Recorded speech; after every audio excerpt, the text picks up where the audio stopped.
Charlene and I were married in June, and then in August of that year, we moved to central Illinois into an 8-foot wide mobile home that was set up along the bank of a river that periodically flooded, so we had to evacuate. And when we first moved into that mobile home, there was pretty much nothing hooked up, like no gas, no electricity, no water, no sewer.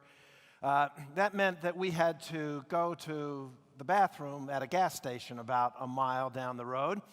And we would go in our actually pretty dependable old Chevrolet that got about 50 miles to a quart of oil, roughly speaking.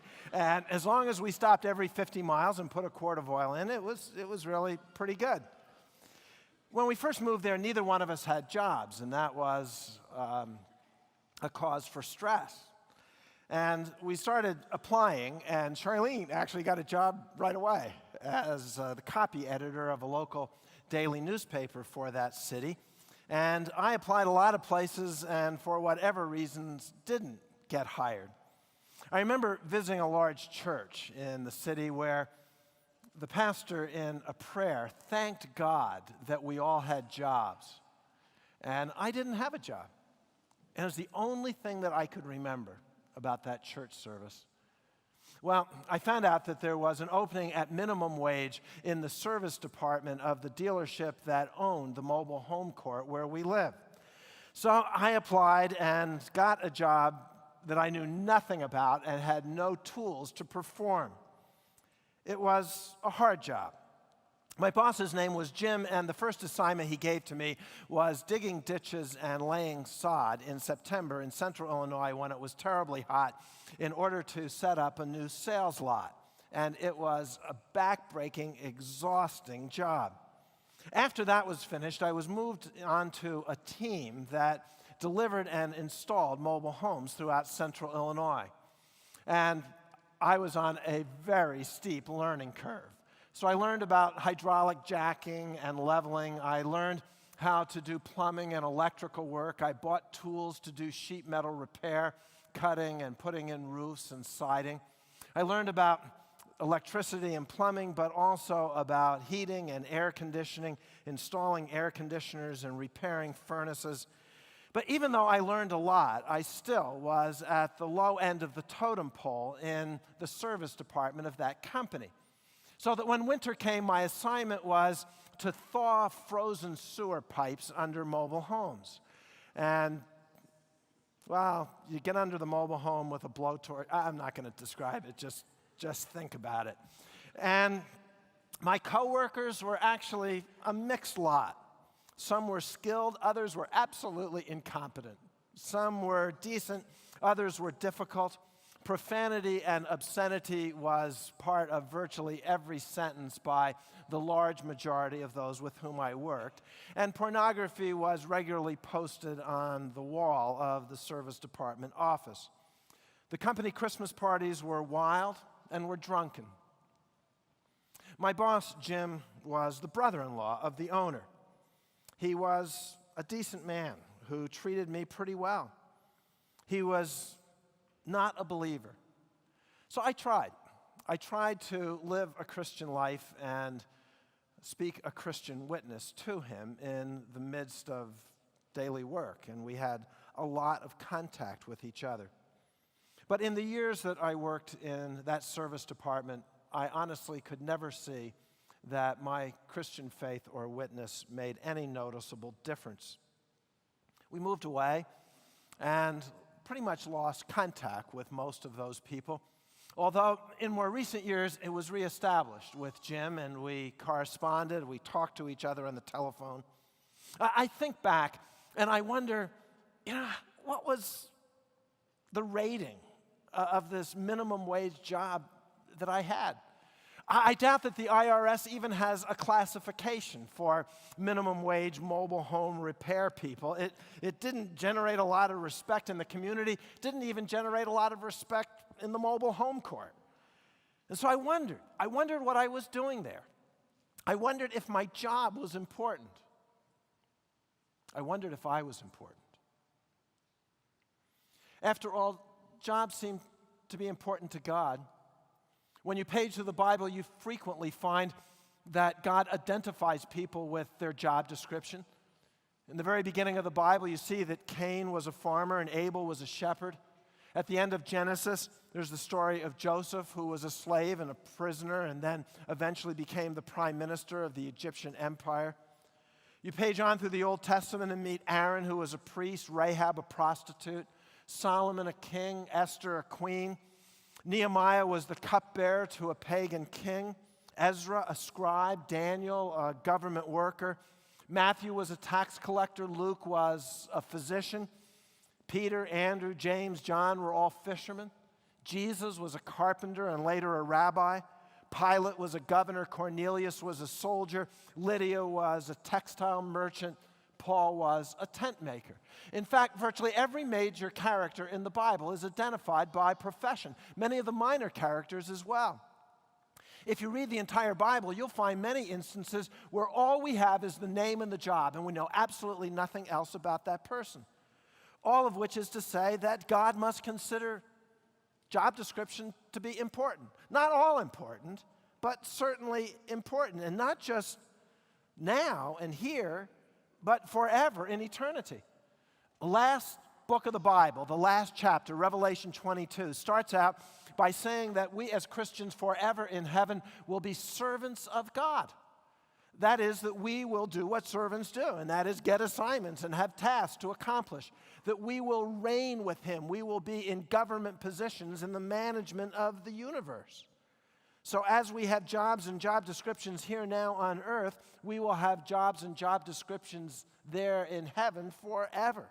Job descriptions are important to God because it is through this that God accomplishes His purposes. We are like members of a team, and each one has a different assignment, but you can't field a baseball team with everyone as the pitcher or everyone as the catcher. There are different responsibilities. 1 Corinthians 3, 8, and 9 says, "The man who plants and the man who waters have one purpose, and each will be rewarded according to his own labor, for we are God's fellow workers." So our jobs are important to God, but most important is how we do the jobs we have. The reward is not based on which job a person has, but how that person labors in that particular job. The same concept is in 1 Corinthians chapter 12, verses 14 to 21. Different jobs, different roles. The body is not made up of one part, but of many. If the foot should say, "Because I'm not a hand, I do not belong to the body," it would not for that reason cease to be part of the body. And if the ear should say, "Because I am not an eye, I do not belong to the body," it would not for that reason cease to be part of the body. If the whole body were an eye, where would be the sense of hearing? If the whole body were an ear, where would the sense of smell be? But in fact, God has arranged the parts in the body, every one of them, just as He wanted them to be. If they were all one part, where would the body be? As it is, there are many parts, but one body. So the eye cannot say to the hand, "I don't need you," and the head cannot say to the feet, "I don't need you." Sociologists call this a division of labor. If a dozen of us decide that we're going on a camping trip to the Boundary Waters canoe area, we make a list before we go. And we say we need food and tents and firewood and map and GPS and all the things that we need. And we've got to decide whether every one of us brings everything that each person will need, or are we going to divide up the task? So 2 or 3 people will be responsible for food, and one will be responsible for map and GPS, and some others will be responsible for transportation, and somebody else for tents and for sleeping bags. We divide up, and we recognize that all are necessary for our safety and reaching our destination. It may seem that food is more important, but if you're lost without a map or GPS, having food may not be very helpful. And if it's a terrible storm and you don't have a tent, then you're in serious trouble. The principle is simple and powerful, that different does not determine personal value. And it's not just us in our jobs, it's God in His job. For as Christians, we believe in a Trinity of the Father, the Son, and the Spirit, each with distinct job title and description. So God the Father is in heaven, and he sends the Son to earth, who becomes human and dies on the cross, rises from the dead, and goes back to heaven. And the Father and the Son then send the Spirit, who comes and represents God on earth and lives inside of every Christian. Distinct persons, Father, Son, and Spirit, distinct titles, distinct job descriptions, but the Father is as much God as the Son is God, as the Spirit is God. And so it is with us. The comparison becomes obvious. Different jobs for different purposes. Now, the problem is that in our sin, we have misused God's design. And like chickens in a barnyard, have established a pecking order where some are considered more important than others. And we play a game at this. A game that uses titles and salaries and deference for one person over another, as if somebody has greater value and importance to God. And it can be warped and sometimes tragic. Occasionally I'll have people say to me, "So what are we supposed to call you?" And I say, "My name is Leith, call me Leith." And I know what they're implying, and that is use a title or use a degree or something like that. And if I can get away with it, I look them in the eye and say, "Hey, the way I figure it, if Jesus and Paul could go on a first-name basis, certainly I can do that as well." And the lesson for us all is the lesson of Jesus. Philippians 2, 5 through 8 says, "Your attitude should be the same as that of Christ Jesus, who, being in very nature God, did not consider equality with God something to be grasped, but made himself nothing, taking the very nature of a servant, being made in human likeness, and being found in appearance as a man, he humbled himself and became obedient to death, even death on a cross." That is stunning. This is the Son of God that we're talking about, who took the job of a servant and was so mistreated in that job that he was murdered. He died on a cross. But he maintained his dignity and recognized his worth and value even in the servant role and even in the midst of mistreatment. And that's the attitude that we are to have. On the other side of it, we need to be careful that we don't discriminate and treat some people without dignity and respect. That's the point that's made in James chapter 2. "My brothers, as believers in our glorious Lord Jesus Christ, don't show favoritism. Suppose a man comes into your church meeting or business meeting or neighborhood meeting wearing a gold ring and fine clothes, and a poor man in shabby clothes also comes in. If you show special attention to the man wearing fine clothes and say, 'Here's a good seat for you,' but say to the poor man, 'You stand there,' or 'Sit on the floor by my feet,' have you not discriminated among yourselves and become judges with evil thoughts?" So we need to be careful that as Christians, we subscribe to God's recognition of the value of people and jobs and not succumb to the pecking order mentality of a sinful world. Yeah, but let's be realistic about it. That's the world in which we live. In India, there's a caste system with the Brahmin at the top and the untouchable at the bottom. And where you work, there are some people who are revered and there are other people who are rejected. But as Christians, we must seek to treat everyone with dignity and with respect, regardless of the jobs that they have. And for us, as Christians, we know that our jobs, whatever they may be, are honorable and important to God, regardless of how other people may treat us. As Christians, we see ourselves in the esteemed position of being co-workers with God. I want to go back for just a moment to 1 Corinthians 3. Just read it again, but emphasize the last part. That the man who plants and the man who waters have one purpose, and each will be rewarded according to his own labor. For we are God's fellow workers. That's amazing. We are fellow workers with God. We're on his team. He's our captain. He's our coach. And he is the one that determines the ultimate outcome. So we all have different responsibilities, but it is God who gives victory or gives success. Several years ago, Wooddale Church decided to have a midwinter church picnic. And it was right around the end of January, the beginning of February, which can be coolish in Minnesota. And because of that, the picnic was not held in a city park. It was held at the Metrodome. So we were able, amazingly inexpensively, to rent the Metrodome for that evening. And there were people that put a lot of work into planning it, and I think there were probably well over 1,000 people that were there. And I don't know that I knew this until I got there, that there was going to be a softball game as one of the central features of the picnic, and that the teams were determined, and I was the pitcher for one of the teams. Now, it isn't that I haven't pitched for softball before. It's just that 5th grade was not a good athletic year for me.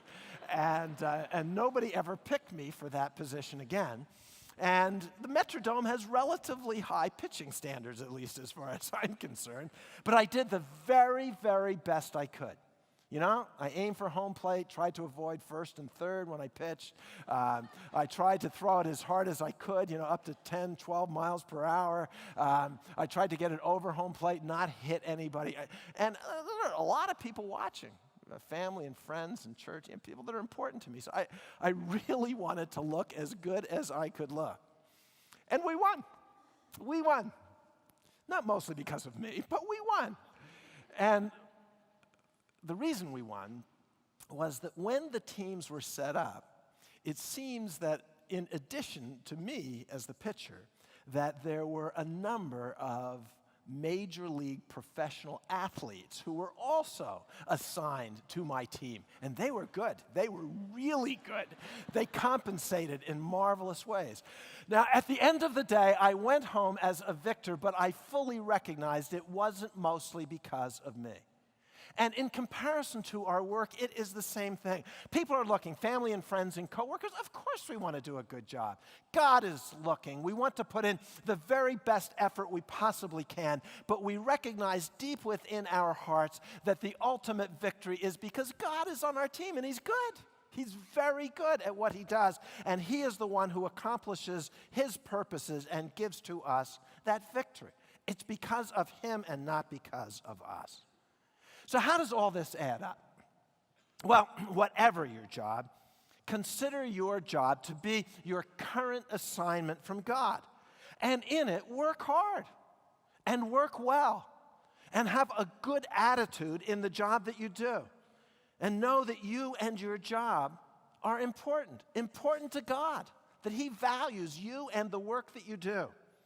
And please don't let the world's pecking order peck you down. Just don't let that happen. But on the other side, never become so proud of your job that you act as if you were doing it alone, or ashamed of your job, as if it had not been assigned by God Himself.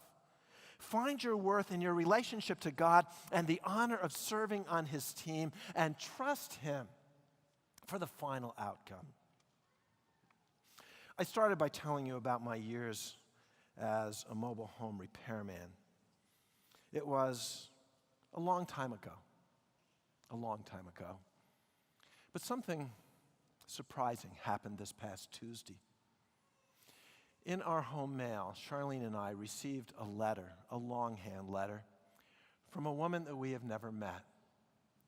She introduced herself as the granddaughter of my boss, Jim, and explained that he had just in recent days died of lung cancer, and that she had gone to see him, and that she had led him to personal faith in Jesus Christ 1 week before he died, and then thanked us for the witness and influence that we had in his life that led to his coming to know Jesus.